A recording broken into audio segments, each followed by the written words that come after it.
will you remember JJ's career?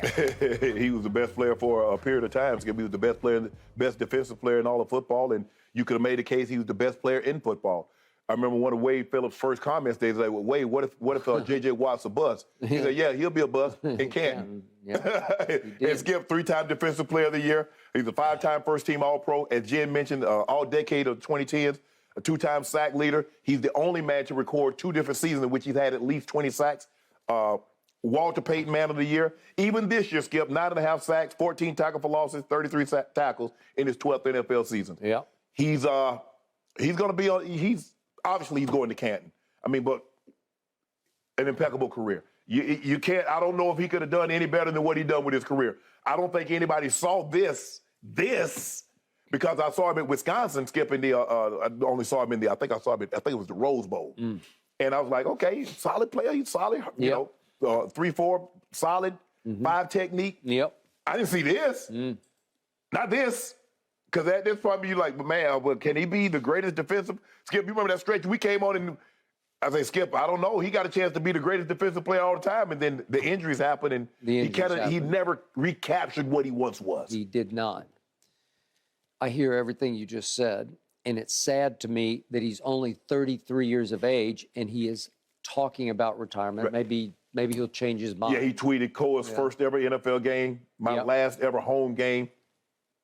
Boy, he looked good the other night, but Tampa will do that to you. But it felt like a last hurrah kind of game for him. So he had that stretch, 2012, then 14 and 15. He's Defensive Player of the Year. So 3 out of 4 years, you win Defensive Player of the Year. That is dominating. Yeah. Never had that much success in the post, but you're in the wrong place at the wrong time. They got to the post, but he played 9 playoff games, and he was 3-6 in those, and as far as he got would be the divisional round, obviously. Those are Houston games. Didn't have the quarterback to back him up. But then to your point, and I've made this point, I kept seeing the YouTubes, and he's doing things to his body. He is risking, in the name of exercise and fitness, he is risking YouTube stunts that I'm saying, that is dangerous, man. Because you can put yourself in some precarious situations. And between that and all the sumo wrestling that you have to do in the middle of a line, all of a sudden he starts to break down. So the first 5 years he played every game. And then the last 6 years, he's only had 2 full seasons out of the last 6 because he's been hurt a lot. And maybe it's just what's going to happen at that interior position.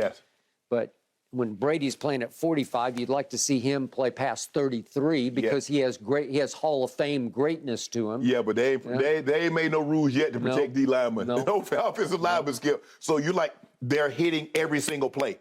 Pass blocking or running, they're trying to move a man against their will. He's trying to move the offensive lineman out of his way against his will. The offensive lineman is trying to move him out of the way against his will. So collision. And you're getting hit from blind sides both ways. Double people team falling into you and all kinds of extraneous hits or people are crashing into you. And your knees are getting... You're like Jim Marshall, Skip, played 19, 20 years and didn't miss a game. How? And you remember back Minnesota was outside then, Skip. So now you think about what the winters are like in Minnesota outside. Green Bay outside. Chicago outside. Yep. And you played 20 years. Okay, so he effectively had 5 great years. That's what he had. Yes. And they're 5 of the greatest defensive years. They're up there with Lawrence Taylor, kind of achievement and production. For a D tackle to have, Skip, 20 sacks and had 2 of those?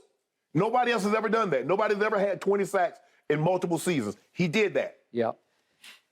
He has been about as good at getting hands on passes, batting footballs. I don't know if there's been a better one that I can remember. Nah. What do we give him, 6'5" or 6'? Yeah, he's probably 6'5". Okay. 6'4", But he can get up. Yeah. He was the master of timing it and catching it. Yeah. Because his rookie season, skipping a playoff game, I think they played Cincinnati. He jumps up, snags it out there, and runs it back for a touchdown. Okay. That was his coming out party. Yep, I agree.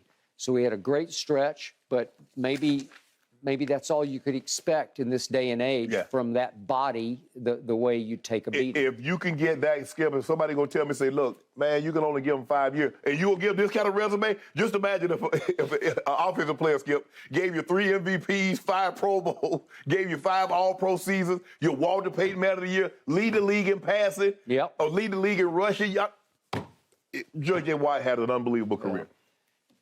I will always wonder if, in fact, this is the end for him, if he tried some things exercise-wise that he shouldn't have tried. Well, I don't know, flipping 1,000-pound tires. That's what I'm saying, that kind of thing. Or hopping up on 60-inch box, a man his size. But, I mean, look, he felt that's what gave him an advantage was, and so, you push the envelopes. If this is good, a little more got to be better. Okay. And so that's what athletes try to do. You try to push yourself. So when it comes game, I've done this a million times in training. Okay, but you're self-promoting at the risk of self-defeating. Yeah. Because we've all done it, Skip. We've all done it. Me having those 170-pound dumbbells. Me trying to deadlift 600 pounds.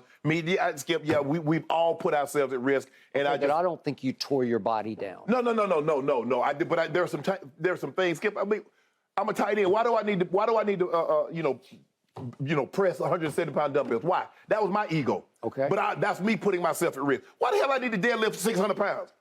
Hey, who am I picking up? Unless it steals you psychologically for warfare. You feel like I'm just stronger and tougher than he is. Right, because I know, right. I knew I was going to have to block guys. I was really never blocking a whole lot of guys my size. It was always a linebacker that was 250, a D lineman that was 280, 300 pounds. Yep. So I'm like, man, hey, I bench this much, I deadlift this much. I should be able to hold him for at least to let TD get to the line of scrimmage, and then TD on your own after that. Yep. So, but Skip, you put yourself at risk. I mean, but you know what, JJ? Bruh, if I had a cap, I'd tip it to you, bro, because you had an unbelievable. And he got Walter Payton Man of the Year. Yep. So he's not only was he good in the field, he was good in the community. And Skip, remember the flood?